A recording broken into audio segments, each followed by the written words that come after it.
I like this exercise where you take a piece of paper and you fold it in half. Not exactly in half, but close enough. And then when you unfold it and you want to fold it again, it naturally folds at the crease that you've already created. Our habitual tendencies work pretty much the same way. The way we do one thing one time is the way we're likely going to do it again. And over the years, we have become a product of our habitual tendencies. And so when we start living a very mindful life and we want to incorporate some of the wonderful things that we're learning into our daily practices, it's natural for us to fall into old patterns. And the trick is to create a new one. So if you unfold that piece of paper and you want to fold it in half, but you want to do it exactly in half this time, it takes a lot more deliberate intention to get it exactly where you want it to go to create a new crease. And then you have a new crease. Now, the more times you have folded your piece of paper at the old crease, the harder it's going to be to fall into the new one. And the longer you'll have to apply deliberate intention to do so. But after a while, the old crease will always be there. I like thinking of it like a scar. It's something that reminds us of where we've been, but it does not have to dictate where we're going. And so we are capable of becoming a new version of ourselves today by creating new behavior patterns.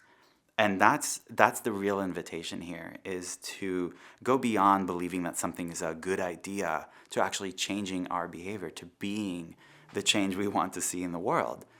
Gandhi said, be the change. And the first step to that is to take a step back and ask ourselves, what change are we talking about? What is it really that we're trying to achieve? What is the problem with the world?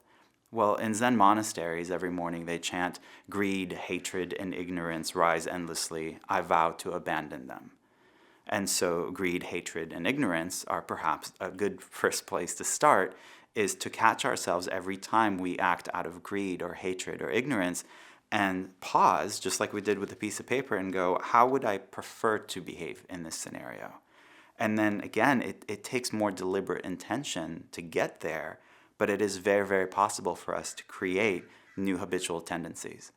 And the beauty in that is, if you're bringing mindfulness into eating, into sleeping, conversations, everything that you're doing, the beauty in that is that the way we do one thing is the way we do all things.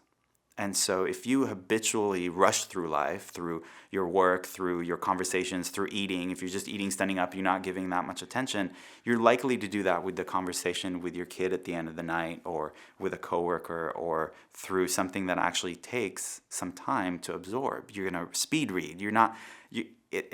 But if you slow down in one area of your life and chew your food, so to speak, you're going to slow down in every aspect of your life, and it's going to feel fantastic. You're going to slowly notice the progression toward the kind of person you want to be.